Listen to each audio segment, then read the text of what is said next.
before I talk about compromising pipelines using some Evil Terraform, I'm just gonna briefly introduce myself.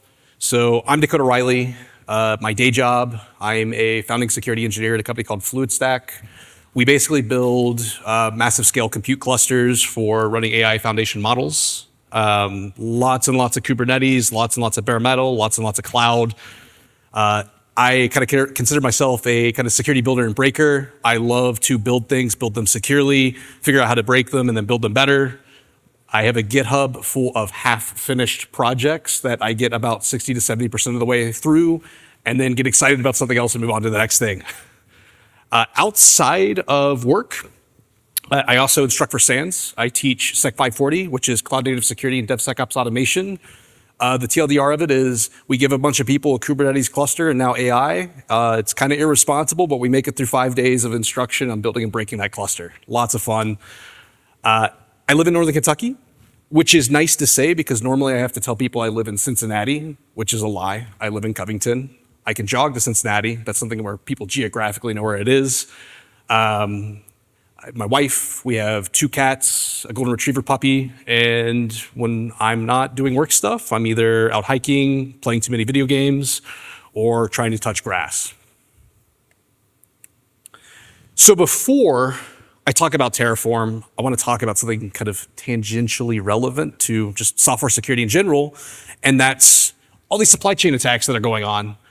So, if you've been watching the news really at all, there's been a lot of compromises of developer dependencies.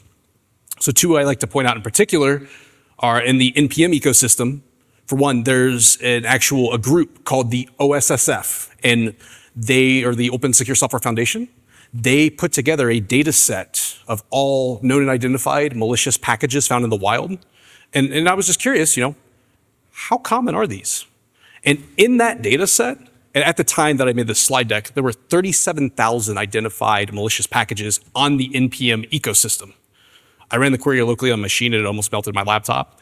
But most of these, a lot of them are typo squatting attempts. So it's like renaming requests with the second R, or something that's just like blatantly malicious that gets identified and taken down quickly. But there's been some pretty high profile ones too.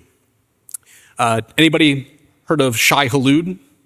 Not the Dune reference, but the malware? Yep.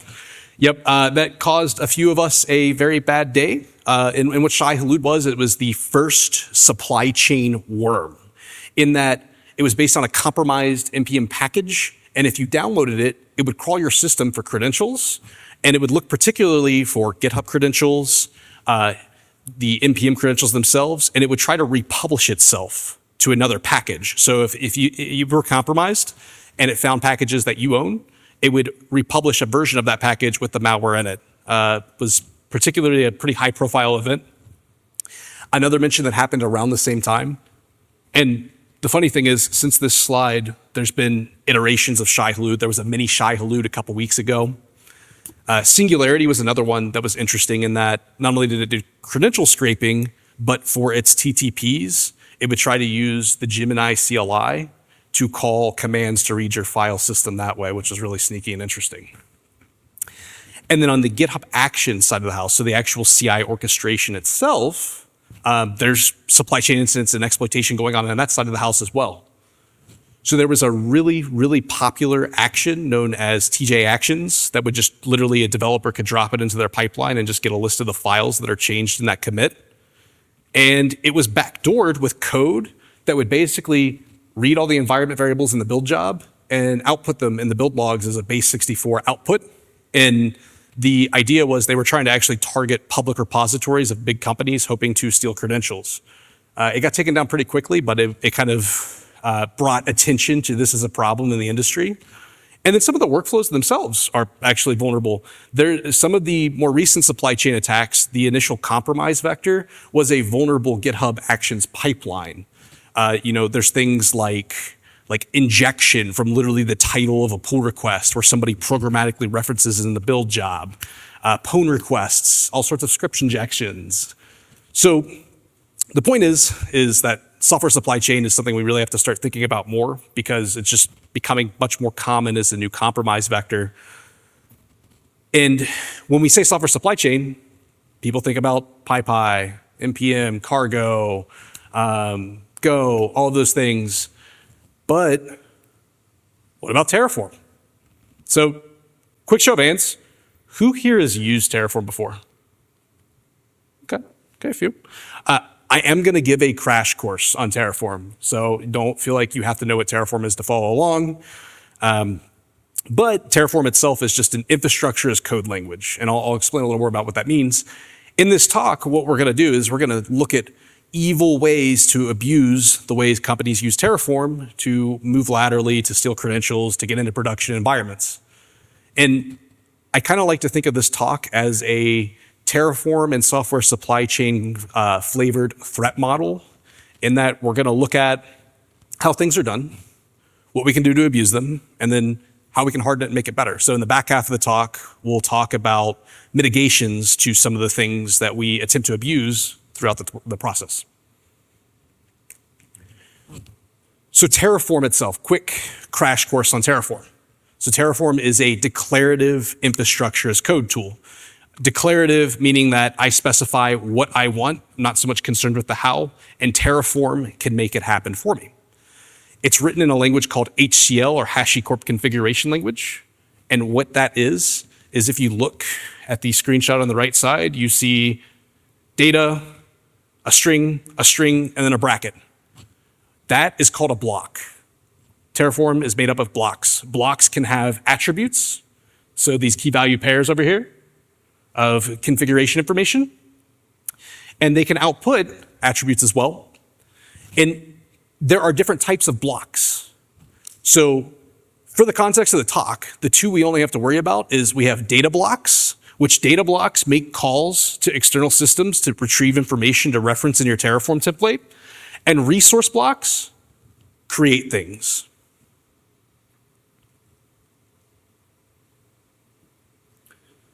And with Terraform, so we have the Terraform templates themselves, but the supply chain aspect. What external dependencies does the Terraform rely on? And those kind of come in two flavors. So you have what are called Terraform modules, which are just packages that somebody else has written that contain Terraform that you can pull in and reference in your code without having to rewrite it all yourself. Those can be sourced from a variety of different places. There is a HashiCorp, so HashiCorp is the maintainer of Terraform, now IBM, I guess, that publishes a public marketplace where anybody can publish up there.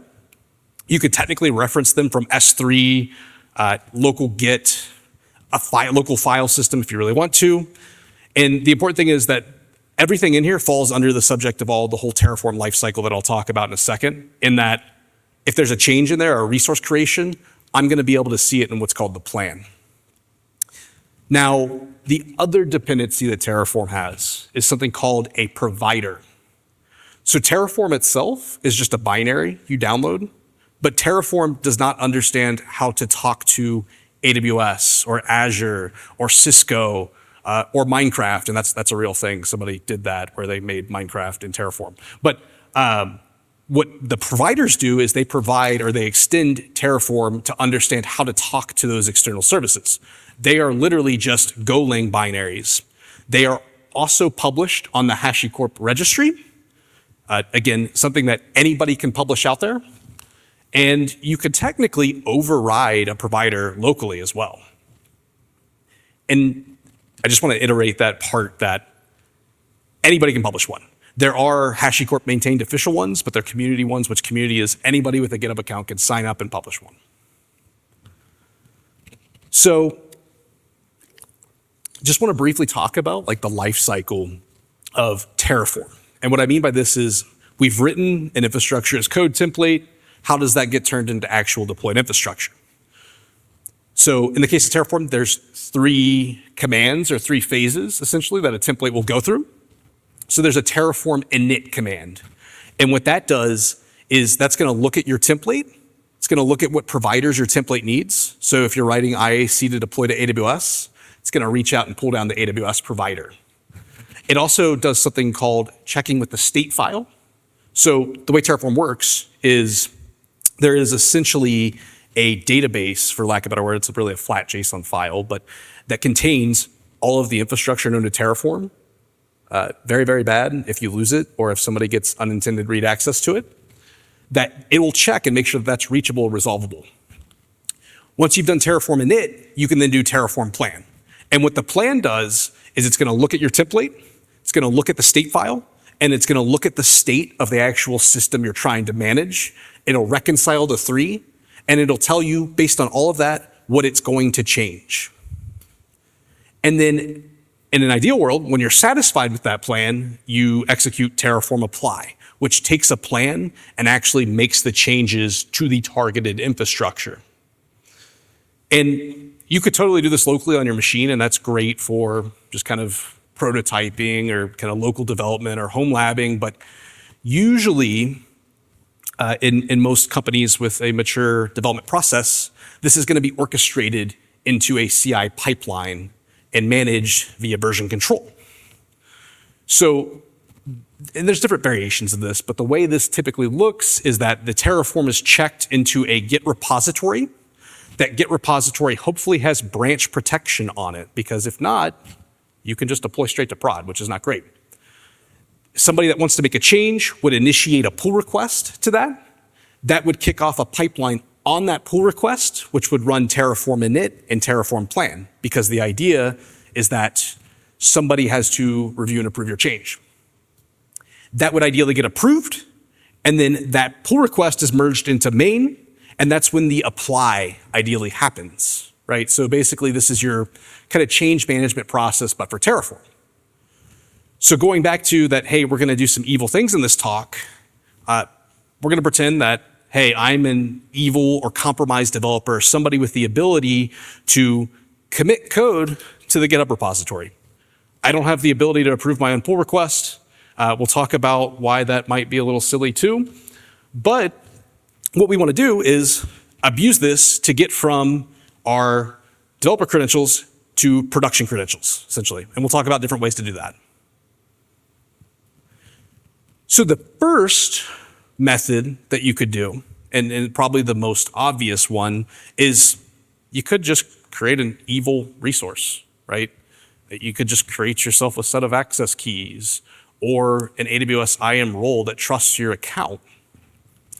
The problem with this is that if you're using, if I go back here, development best practices, and you have a pull request based pipeline with branch protection and all of that, hopefully somebody's going to question, why are you creating a trust to this random AWS account? Or why are you creating these access keys? There are more evil things you could do, like you could technically backdoor the user data of an EC2 instance with something malicious and kind of make it harder to find. But I almost effectively look at this. This is basically like phishing in a PR form, right? Like, and I love talking to different personas in security because I've heard two takes on this. I've talked to a lot of red teamers before where they're like, nobody reads these. They just rubber stamp all of them. And then I've talked to people that work in DevSecOps and they're like, no, we do diligent pull request reviews and we catch all of these things. I think reality is probably somewhere in the middle, but this is an option that you can do. It's literally the most obvious option. It will show up in the plan as well as in the code, but there's a billion permutations you could do of this. Like any type of infrastructure you run that could deploy code, you could do something like this to do something evil. But the question is, can we do better than this? And I would say yes. So if we think back, remember that we have our resource blocks, which create things, and then we have data source blocks, which reach out to external systems or resolve things.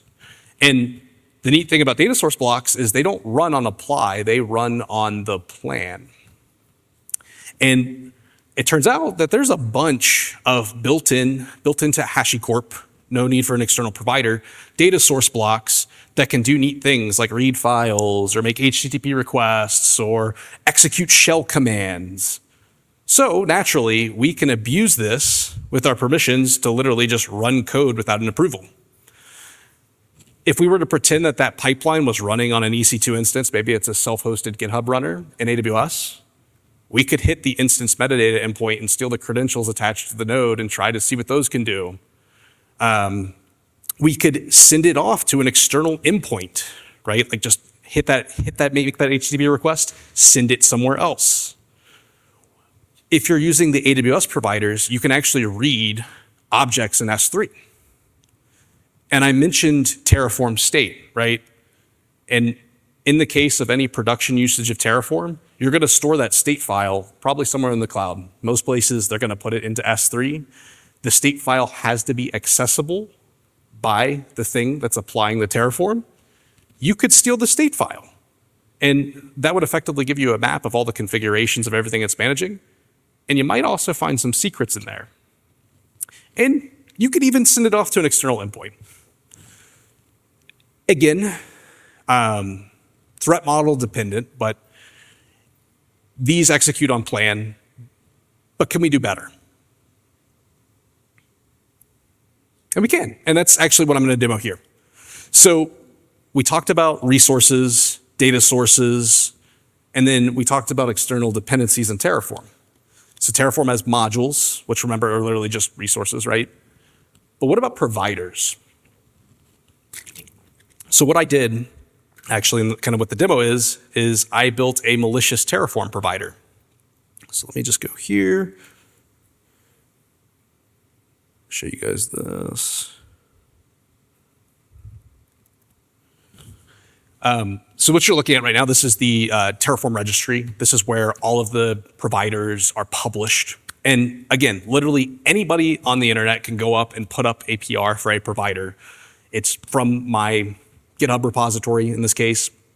I named it something that is blatantly suspect, but this can literally be referenced by any Terraform running pretty much anywhere that can reach the internet and resolve these things. And what I did was I actually, let's see here, where is my source code? I basically took a number of common supply chain TTPs and techniques. So those things we talked about, exfilling credentials, stealing the state file, attempting to instantiate compute, creating a backdoor IAM role, and I created resources that actually execute those TTPs. And I'll kind of show what this looks like within the context of a pipeline here. Now, one thing you might be thinking of, like, this looks really obvious, and this is meant to be, here, we're gonna make that bigger. There we go. This is meant to be an illustrative example. If you were a real attacker, you would probably just implant the code in an existing resource that looks like something very, very legitimate, but I obviously didn't want this to be easily used for that use case. So with that, what I'm gonna do here is, I'm gonna show you guys that we have a actual Terraform repository. So this, right now, is deploying some resources into AWS. So I'll show you this here. So we've got a couple S3 buckets, some random ID resources. And the way this works is, we'll go here. Essentially, when you create a pull request, and I'll show you guys this as well, there's a pipeline that has credentials to deploy to AWS. In this case, these are short-lived credentials, but there's still credentials involved. And what that looks like in practice here. So I'm a developer. I've submitted a PR to make a change to add a new resource, right? My pipeline, my pull request pipeline is going to run and produce that plan that we talked about. So this is a Terraform plan. So we can see I created that S3 bucket resource. The plan sees that that bucket does not exist in AWS using its credentials, and it's going to create it. So this is a legitimate PR, right? Now, let's go back to, I'm an attacker, and I want to potentially compromise this. So first things first, I just want to show this too.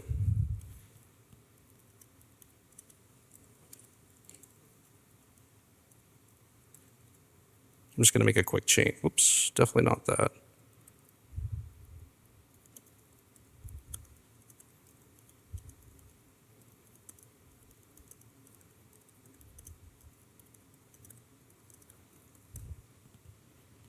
I have branch protection, so that avenue is completely gone. If branch protection wasn't there, this would be a really easy conversation. So I have to play by the rules, and I have to submit my malicious changes through a pull request. So I'm going to do that.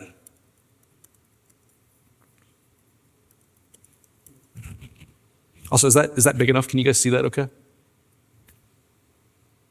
Cool. And what I'm going to do here is, let's go here.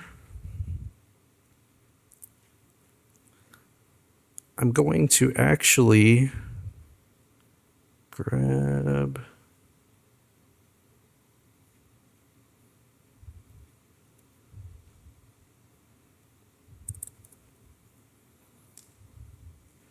So I'm doing a couple things. I'm pulling in my evil provider, which treats everything as a data source. It's going to execute a couple different TTPs. It's going to use credentials to create a backdoored IAM role to an AWS account I control. It's going to reach into the AWS account using that role that's in the pipeline to pull all the secrets and send them off to a webhook. I'm going to steal all the environment variables of the build job. I'm also going to put them to the console. And again, like in the real world, you probably wouldn't do both. You would do one or the other. And I'm going to steal the state file too. And let me just grab.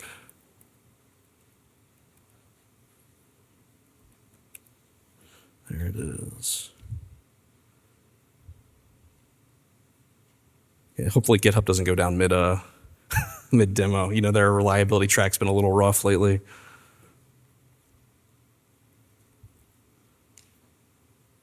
Okay. So I'm going to go ahead and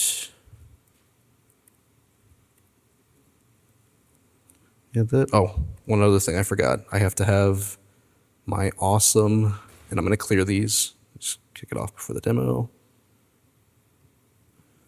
Where is my...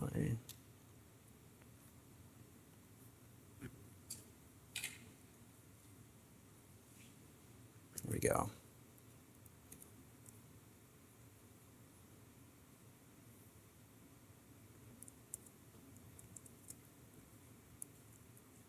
Okay.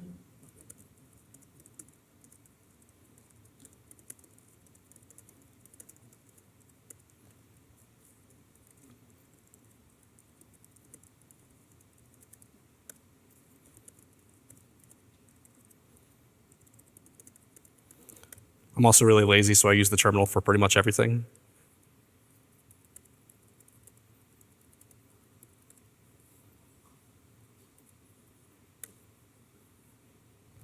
Oh.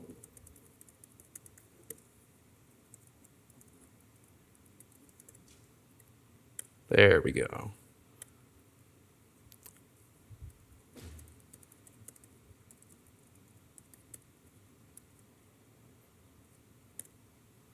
I tried to merge the main branch, breaking my own rule.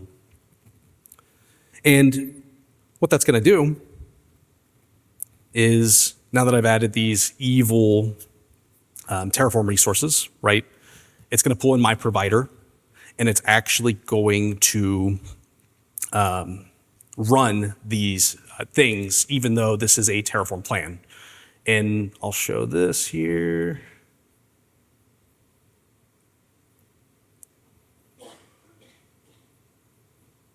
There we go.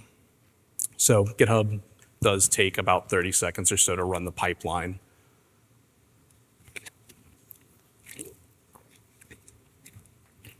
And let's see here. So if we look at what just happened, there's a bunch of things in there that like really probably shouldn't be in there. And again, a real attacker is not going to have robust logging of everything they just did. I did that for my own purposes. But what it actually did is it ran all of those techniques in particular. So we, in this case, I already have the role that's created. It tried to create the role. It exfilled the secrets and sent them off to a webhook. It encoded the environment variables into a base64 payload here. And there's a reason you have to do this, because fun fact, in GitHub, if you try to do this without that, it'll actually mask them It's pretty trivially to defeat. And just to kind of show this all together here, so if I go to, oh, uh-oh, hang on just a second.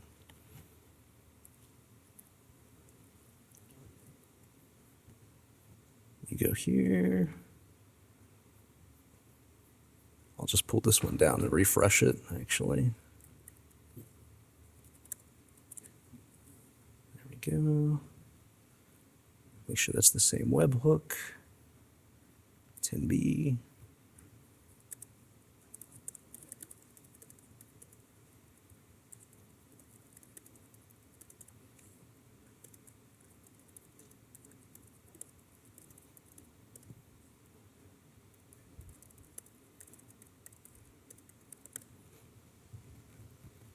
Okay, so that should be running. We'll give that just a second, but while that's running, essentially like what I'm about to show is that I have exfilled the state file, the environment variables, and the secrets from the AWS account, and I'm running in the plan. Nobody's approved my code. Give that a second. Yep.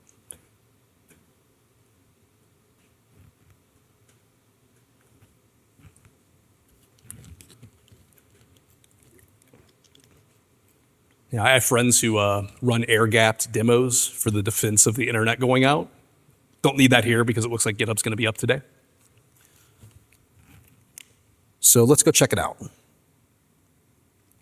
So my webhook, and by the way, fun fact, some of the NPM malware was actually using webhooks.site to receive its payloads, which is pretty funny because it's just a free service. My malicious code is ran, and I've got a couple things here. So I have a Terraform state file, which, by the way, has actual secret values in it.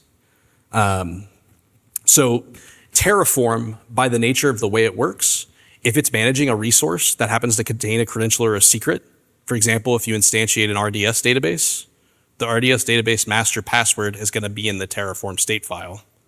Among other things, if you create a secrets manager secret, there are ways, there are changing things that are making that a little easier to mitigate nowadays, but generally not something you want somebody to have. And there's been actual real world security instances where somebody hit the state file bucket, stole credentials from it, and moved laterally. I have every environment variable in the context of a build job. So keep in mind, CI, it creates infrastructure, right? Therefore, you have to have some type of privileged credential. So, anybody know what that is right there? If you have about 10 minutes if you want to try and mine some crypto on my AWS account. They are temporary, but those are real AWS credentials. So that's actually the credential set for the pipeline. And fun fact, the plan job and the apply job are using the same IAM role. So I have quite literally a set of, I mean, just for the sake of it, let's go here.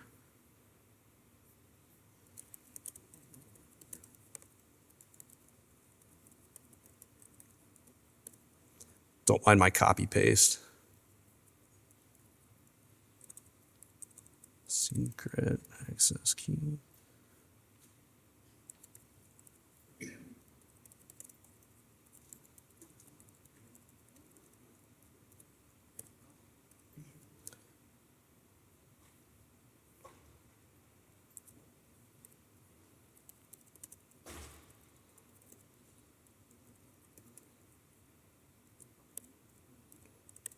Now let's hope.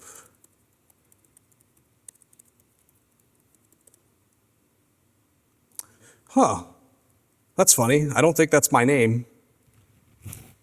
So I've basically stolen the credentials from the pipeline. And in this case, this is the secure way to vend credentials. These are temporary credentials, but realistically, these probably last at least an hour. So that's plenty of time programmatically to do something bad. And for the record, right now, nope. Go. Nah. username, of course. There we go. So I literally just created myself a user. I could create a set of access keys. I could run compute. I could run 50 Monero miners. It's a privileged credential, right? So this is something we don't want to happen. And again, all I had to do was literally, if we look at the pull request,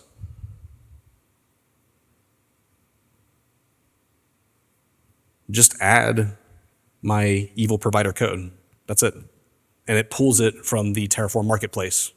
So essentially, like what this is trying to illustrate is that just because it's in a pull request process does not mean it itself is particularly safe, and you can't really rely on that alone. So let me go back here. There we go. Cool. The thing I love about the community too is that there was some other similar research that is basically this, but from the opposite attack path. So it turns out that if you can write to the state bucket, you can force the next run of a Terraform plan or apply to execute code. And this would be useful in the scenario of is maybe you have a limited role that has the ability to manipulate that state file where it lives. Maybe you have compromised a workload in AWS that has S3 put object over the state bucket, but you don't have any other permissions. You could actually add an arbitrary provider into the state file, and when Terraform runs, it'll pull it and it's gonna run the code because it's literally just a Go binary. So you could use this to effectively escalate your privileges to whatever permissions that Terraform pipeline has. Exact opposite end of this. And so that was discovered by Daniel Greslak. He put out a blog about it. And then I have talked to this dude several times. I always butcher his name. It's Benedict Habner. He wrote a provider that basically takes this and lets you just pass in any arbitrary bash command into that state file and it'll execute. So you could literally do all of the things that we just did. So we just did it from a GitHub pipeline, essentially, from an unapproved pull request. This would be from a compromised workload in AWS or wherever your state file lives, and trick it into executing code. And I wanted to touch briefly on kind of the supply chain controls in Terraform, because the reality is they're actually not bad, at least comparative to NPM, for example. They force GPG signing and verification. So when I published my Evil Terraform provider, it is signed. Right now it's signed by a key that I gave to HashiCorp, so that doesn't really mean too much. They actually pull the releases from GitHub via a webhook, so it's a little harder to manipulate. And your Terraform deployments have a lock file. So you have to explicitly upgrade the version if you publish something new. One thing to think about, though, is that the GitHub releases and versions on HashiCorp's registry, they're mutable. The lock file will protect you from that, but also that implies that you're committing that lock file. Not everybody does that. The one thing I would say overall is I think the most likely vector this is going to come from is not so much somebody sending a modified version. It would be more somebody compromising contributor access to provider code and putting malicious code there. That would be my best guess from a supply chain perspective as where that actual attack vector would initiate. So I just gave you a bunch of problems, right? Like, oh, hey, you can execute privileged commands as an assumedly unprivileged user, or steal the state file, or bypass the PR altogether. What can we actually do about this, right? What controls can we put into place? And I'm going to talk about that, but my favorite thing about this section too is that this is not just specific to Terraform. It applies to pretty much CI pipeline security in general. So the technique of us exfilling credentials to an external webhook, we could mitigate that with network egress controls. And I think the word network egress controls scares a lot of people or kind of stirs up a lot of trauma because they're very difficult to get right for server infrastructure. Because if you forget one, you literally break it. The good news about software builds or Terraform is that this list is relatively static. Your build process should not be reaching out to hundreds or thousands of endpoints. It's realistically probably going to reach out to your package manager. So PyPI or NPM, it'll need to hit GitHub or the GitHub API. For Terraform, you would need to hit HashiCorp's endpoints. If you have anything internal, and the cool thing about this, so if you're using GitHub for CI, there's actually some pre-baked solutions that are ready to go on this. A company called Step Security has a GitHub action called Hardened Runner. Behind the scenes, it's literally just eBPF, so it's hooking the connection processes. But you can actually specify an egress policy on a GitHub action pipeline. So that's what's pictured right here is this. I've seen a bunch of open source projects starting to do this. And a lot of the popular, like widespread supply chain attacks where they're literally sending calls back to webhooks.site, this would block that from happening, right? It mitigates an entire option. You can run it in audit mode first. So if you want to actually see, hey, what does this pipeline make callbacks to? And then you can flip it to block. Pretty useful. There's other tools that are coming out as well. It depends on where you're running your pipeline. There's a tool called Control, also eBPF based, which if you're familiar with like OPA or Rego, lets you write basically Rego policies to allow or permit traffic.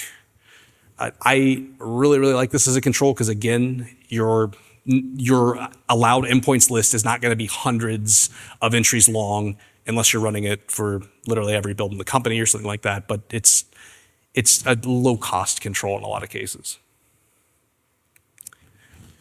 So another option is policy as code.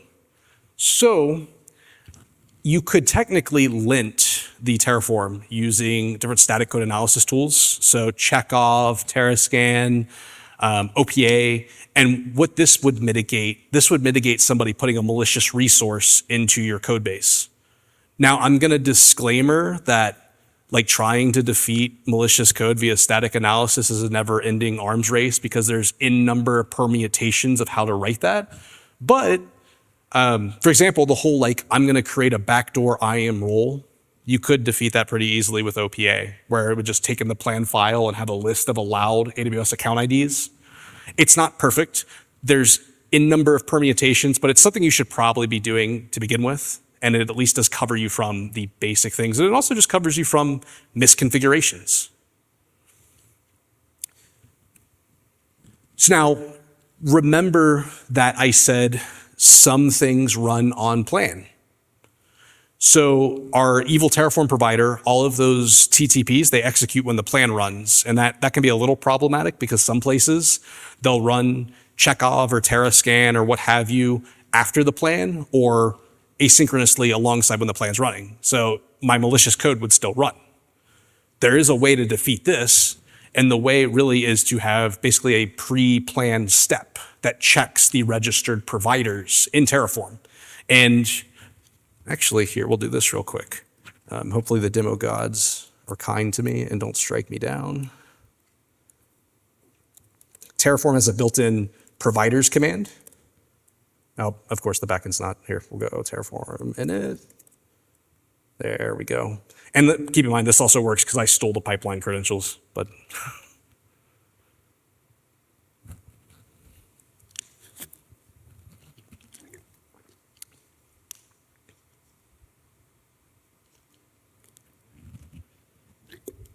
Yeah, I need to start air gapping my demos. You know, I can't be mercy to the bandwidth or the latency.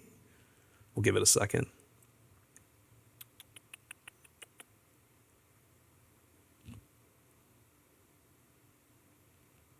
There we go. That AWS provider binary is just a pretty big one, apparently. And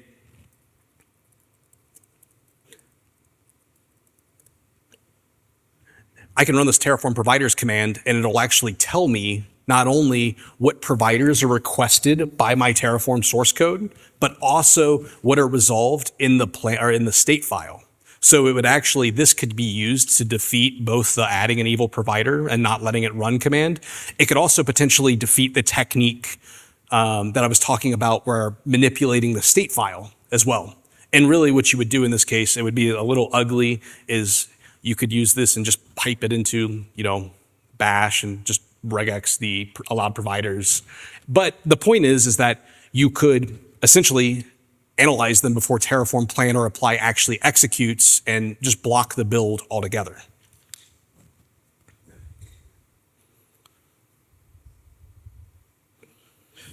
And I'll just add too that For the most part, there's not, if people hear dependencies and they kind of like cringe because they think of like Node.js, where any sane project has like, 300 different dependencies, there's not a large number. Most Terraform projects are using one or two. They're not using hundreds of providers. You'd have to like try incredibly hard. And even then, I don't think there's even that many of like well-known or respected providers to begin with. And the next is, if you do anything after this talk, when you go back to work, go back and hunt down everywhere you're using long-lived credentials or static credentials to connect to things like AWS or GCP or even SaaS providers these days, and replace them with something called OpenID Connect. So what this does is, instead of having an access key or an API key that lives in the build job that is long-lived and doesn't expire, it relies on, for example, GitHub has a built-in identity provider that can issue signed tokens to the build jobs that are short-lived, that give helpful information about the identity of said build job, and you can actually create a trust in AWS that will accept those tokens. And the reason this is important, this is really more a control that's going to save you a lot of pain if you experience an incident, because you no longer have to go back and revoke 50 different credentials. If you're leaning into OpenID Connect, once you've removed the attacker's initial point of access, those credentials will expire. Not many years ago, this was like 2020, had to respond to a certain supply chain security incident that shall not be named.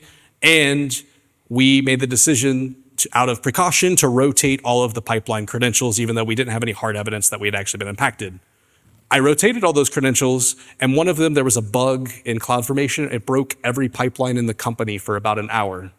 I fixed it, it's okay, but if OpenID Connect had been well supported and available at that time, that wouldn't have even been a real problem or issue I would have to deal with.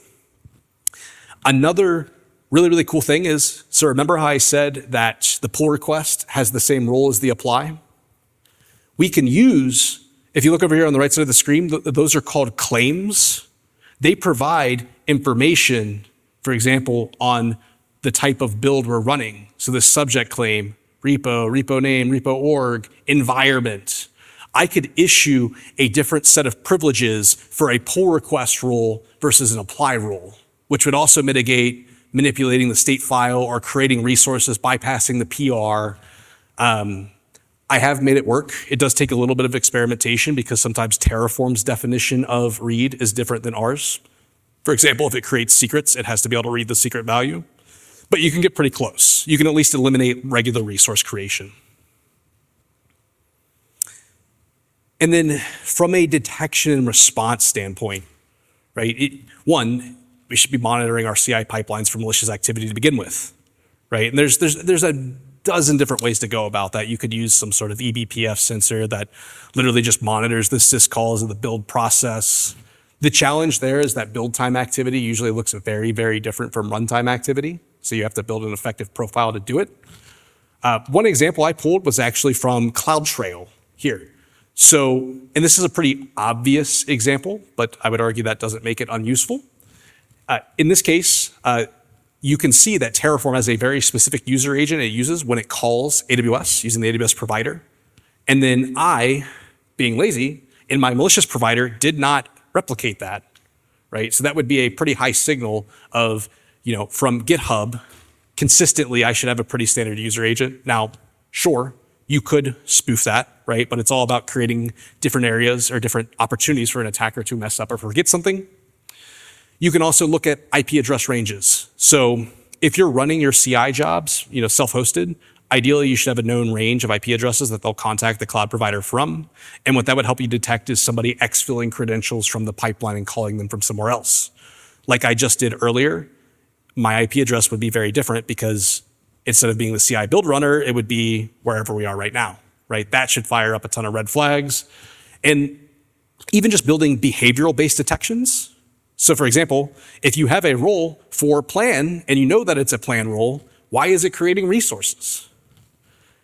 One other practice I think is really, really good to do too is in your SIM, finding identities and classifying them based on what they do. So for example, having a list of known pipeline roles, because that behavior is very, very different than human roles, which you can use to build detections from. So that brings us to the end here, and really the things I would say is don't trust the Terraform plan by itself, right? Harden it, reduce it down to a least privileged role, audit the providers, and even if you're not hardening pipelines for Terraform, just in general, like pretty much those network egress controls, identity controls, short-lived credentials, like those are something you should do for any software build pipeline nowadays. So that's the talk. I'm on LinkedIn if you guys want to connect. I love to connect and chat with people, especially locally because I'm traveling a ton. But thanks for having me. It's been a blast.